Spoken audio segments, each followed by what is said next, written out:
the numbers take. And I got some numbers here. Surprisingly, one of the places where we got the numbers is from ESPN as well as Riot Games and Nielsen. Now, we're going to keep it connected, sports and video games. Yeah. So we have baseball. Now, baseball, America's pastime. I think at this point, it's more because you just keep saying it. You keep repeating it over and over and over, so it's supposed to stay that way. Here's the thing about baseball. It's slow. It takes forever. So guess what? Young people, they tune out. You know, this isn't me saying it. This is the numbers. This is other sports people who are honest with it. One of the main problems is that it takes a long time, upwards of 3 hours. No one has time for that. It's slow. It's wrapped in tradition. Most young people, they are not really up for tradition. They want things to change. That's why they're up for gay marriage. That's why they're up for marijuana legalization. So what does that have to do with tradition? Well, you know, when you can't flip the bat, you know, when you can't do, when it's so hard to have like instant replay, people are like, what's the deal? And then you have these old guard that's like, no. So what happens? Well, ratings drop. So what happens is eSports comes along and you think to yourself, well, who cares? No one's going to want to watch these old, people don't want to watch video games. What's that? That's stupid. Well, first of all, obviously you had your parents that maybe they didn't understand video games in the first place. But think about it. Think back to the arcades, and I'm sure, Joshua, you could attest to this. How many times when you were just waiting at a video game, you know, you put the quarter down, but you would sit there and watch. I mean, if the video game guy didn't kick you out, you would have fun even standing behind someone and watching them play. When fighting games came out, I mean, that's a lot of times where you got your skill, where you learned in the beginning before maybe you asked somebody something. Maybe you stood behind someone playing Street Fighter or Mortal Kombat, and you'd watch them for a while because you're like, man, maybe I can learn something by watching this guy play, right? Well, we can go ahead and we can just say it. I feel that out of all the games, the one game I'm waiting for the most, the one genre I'm waiting for the most to finally have its moment and to actually break through, and I don't know how it's going to happen, when it's going to happen, it's coming, is fighting games. Now, as a kid growing up, we all remember this one game called Mortal Kombat. I'm sure you remember it. I will never forget the first time I went to the corner store and I bought a guide. It was on a sheet of paper, yay big, with all the fatality codes. All right? Went to the arcade. Nobody knew fatalities. I bought this. It said, $1, why not? Let's give it a shot. Only 9 or 10, something like that. So we go to the arcade, you know. My dad leaves me there as he's, you know, doing whatever he's doing. And I would just play for hours. And then finally started playing Mortal Kombat. Sure enough, nobody knew fatalities. I get up, I beat the guy. And then I fatal him. The whole arcade, everybody in there takes this deep breath. And all you hear is the collective, oh. That's all you hear. If that is not a sport-like reaction to an event that happened, then I don't know what is. You know? I feel as though once fighting games break through, it will be one of the top games. And right now, I feel as though Mortal Kombat is kind of taking the steam and kind of running with it. Who's to say where it goes from there? But honestly, video games have always been a spectator sport, and the reason why is because there's always something going on. There's always something happening within a game. There's always a movement. There's always the you have to pay attention. There is no moment where you can have an instant replay moment in a fighting game or any type of game. You know, you have to pay attention. So attention is key, and that's what engages audiences.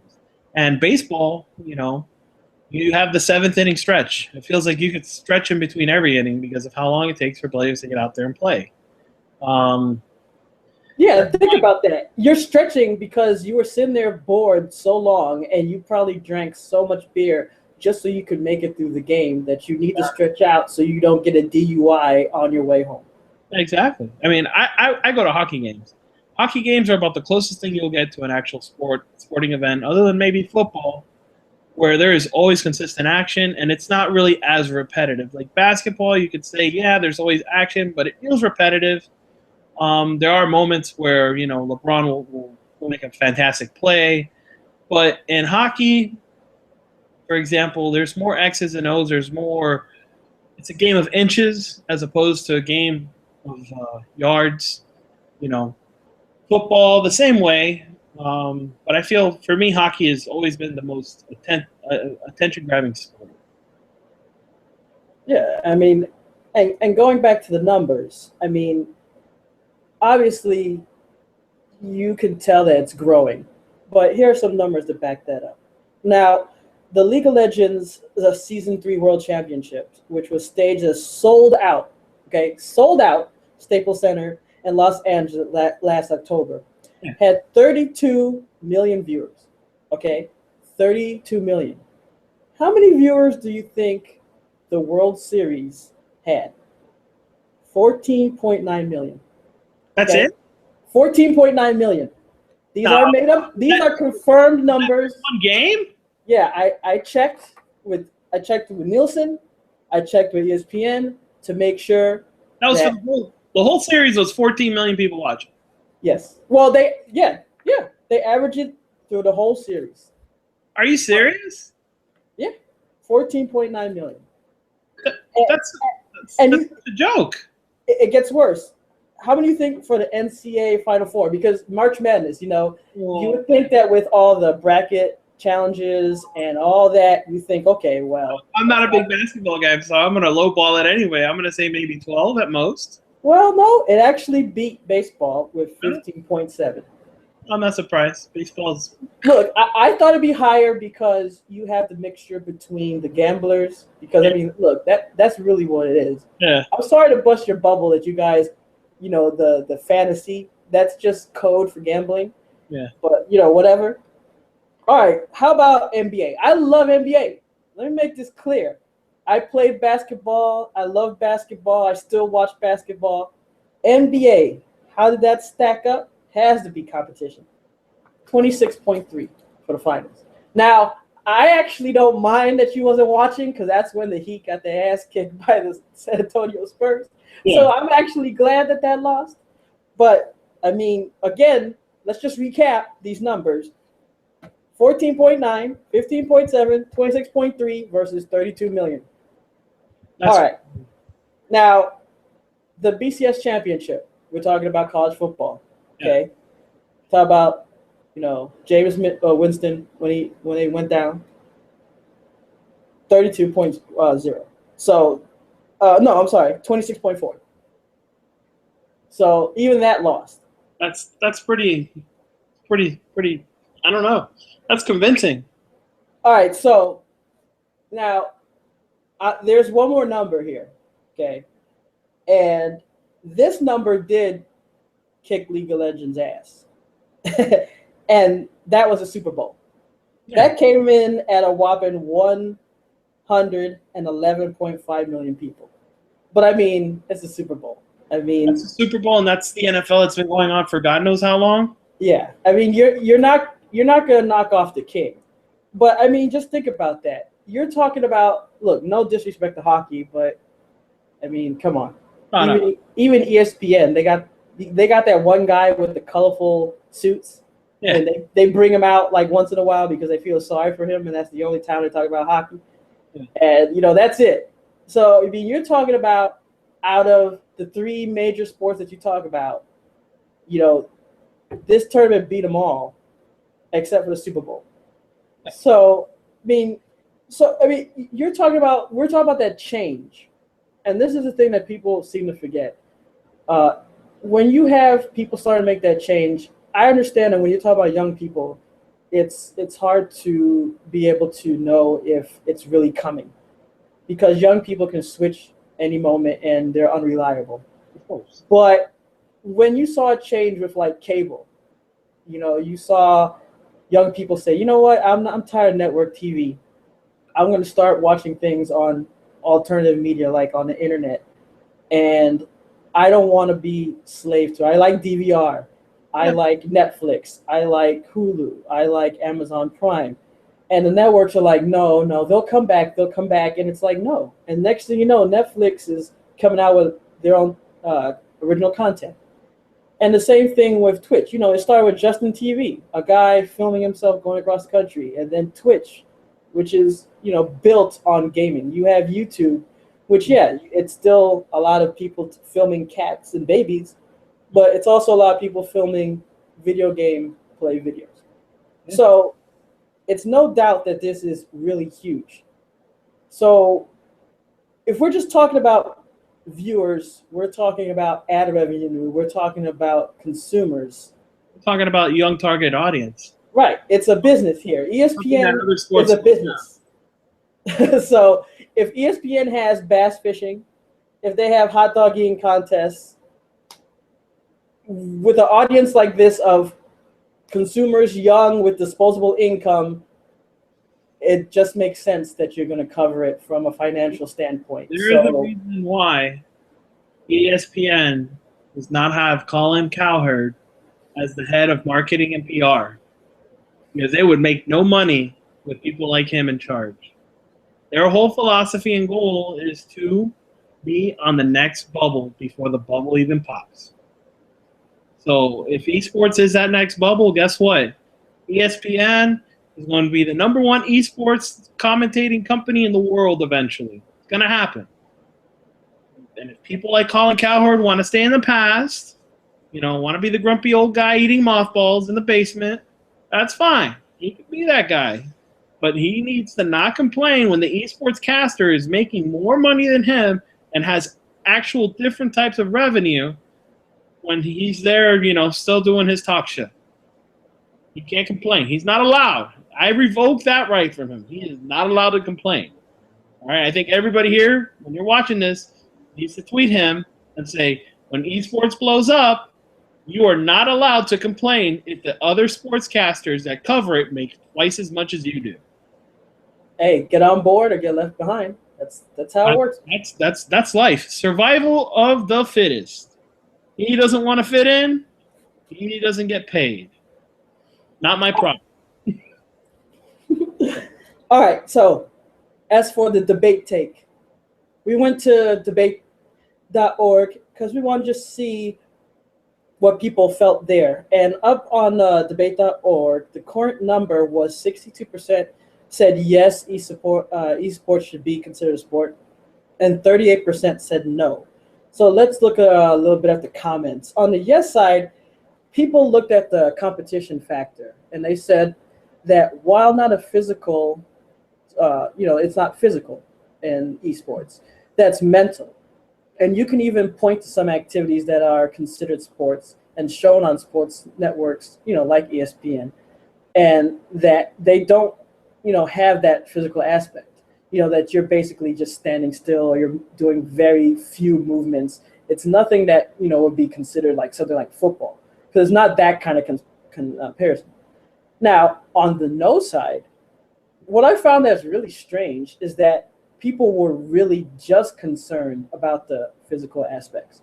And it looked like they only wanted to focus on something that was really physical, like football or hockey or basketball. They didn't even want to mention. I mean, I looked through all the comments. They didn't even want to mention all the different sports that were on like ESPN2 and on ESPN. So they didn't want to talk about curling or they don't want to talk about golf.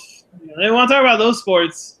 No, not at all. And they were quick to bring up things like lazy children and obese people and, things like that. And a funny quote? I can give you the best quote of them all. Let's hear it. The king of all quotes. Bill Gates once was quoted by saying, "I'd rather hire the lazy person than the hard worker." You want to know why he said that? Because the lazy worker would find the fastest solution to the problem. Hey, look, I think that it depends what kind of lazy person you are. Because honestly, if you're the kind of person that wants to get the job done so that you have off time to do something else, that's one thing. if you just say I don't want to do it at all, I just want to get it done. that's You know fair. what? I'm going to find the easiest way to do it. That's literally what he's saying. Yeah. I'm going to hire the laziest person who's going to find the easiest solution for this. I'm not going to go get the guy who's going to drag out a chalkboard and write down a formula. I'm going to get the guy that goes, oh, no, it's just done that way. What do you mean it's done that way? Listen, do it this way. It worked? Okay, cool. Have a nice day. That's it. That's who he wants. And Bill Gates, how much money? You know, what's he worth? Billions and billions and billions and billions. What was really funny was, not funny. I mean, it was actually kind of sad. Was a lot of these people that were on the no side, they had almost like a vitriol about the idea that, esports, video gamers, could be allowed in their hollowed halls of sports. Yeah. And I see that, like, when I listen to some of the later comments, after Colin made his diatribe about this whole thing, was that people were like, oh my God, could you imagine, Bobby standing next to Jordan? It's like, really? Can you imagine, Bob the Fisherman doing it? Could I imagine Jordan standing next to Fatality? Fatality is probably twice the player he was in his selected game. Yeah, Nobody dominated a game as long as Fatality did and got paid as much money as he did. Sure, the money does not equal what Jordan made at that time, but I'm sure Fatality ain't doing too bad right now. Yeah, I mean, a lot of these people were just they just seem like really upset that. I guess you can't hold on to that. Maybe they feel that that's that last thing that maybe they could hold on. Like, a lot of people said that the problem when you get old is when you start to have that regret and you start to look back to those days. And it kind of reminds me of Married with Children. If anybody remembers that old show, when Al Bundy would think about his high school days when he was, he was like that guy on the football team. He was a quarterback or he was the wide receiver or whatever.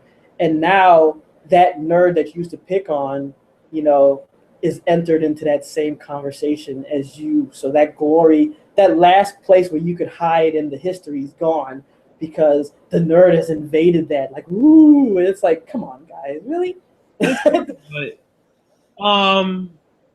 What is the difference between you and LeBron James playing basketball?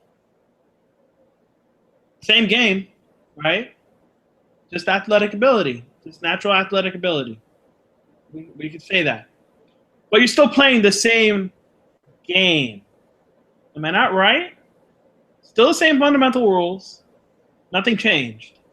It's a game. So instead of maybe calling him a basketball player, like we call video game players, maybe we should call him a basketball gamer. Instead of a football player, a football gamer. Because at the end of the day, there have been times where I've heard people say he's a gamer. He's a gamer. I hear that term used in sports world, but they don't want to acknowledge it. Man, he's a big time gamer. He plays big in big games. It's like, wait, no, I thought it was a big sport. You don't want to call basketball a game now, because then you're eSports. Wait, that's right. No matter what, it's still a game. It doesn't matter if it's played on a keyboard or on a hard court. At the end of the day, it's still a game. It has rules and regulations, just like any type of game. From tic-tac-toe to basketball to League of Legends. They are all games. I thought this was funny. One commenter on the no side spoke about inspiration. And he was saying that, no eSports, athlete, gamer, whatever you want to call it, has ever inspired someone. I said, really? It's impossible to believe then that, someone who did, reach an achievement, who, won a trophy, who won money, who beat the best in a game couldn't inspire someone else. Like when Fatality made money, won games, the achievements, that didn't inspire other people. I can give you the best one. I can honestly do. You don't know how many times I hear in fighting game community talk, I wish I was the beast, Daigo Umehara. Do you not know how many times this guy has had people say, I wish I was that good. I wish. I practice all day. I'm inspired by him. I watch his beautiful play. Everybody wants to be Daigo. That's that. If that's not an inspiring like type deal, just like, hey, you know what? I could honestly say if Mad Cats wanted to make money, they could copy what Mikey did with what's his name, with Jordan. And you know what the funny part is? They could actually say, be like Daigo and sell a bunch of sticks with a damn fucking Mad Cats thing across it. I'm serious. They'd make a killing. Well, I mean, that's the thing. I don't understand. I mean, maybe if you don't like games, then maybe you wouldn't be inspired. That's like, I'm not into, NASCAR racing, so I'm not inspired, by Tom Petty or something like that. But that doesn't take away his accomplishments. But it's Petty, and he hasn't raced in God knows how long. Yeah, well, okay. See, there you go. But that just tells you what I know. But I'm just saying, just because it's not inspiration for me doesn't mean that that person is inspiring. No. So you have to be able to step out of your box and be like, look, this person can inspire somebody. Don't say just because you're not into that sport that they can inspire someone. That's just ignorant. Exactly. Just admit it. Look, I'm not into it, so it's not inspiration to me. Okay, that's fine. But look, it's one thing, for me to speak. I'm not a professional gamer, but we wanted to reach out and talk to the pros in our segment called The Pro Take.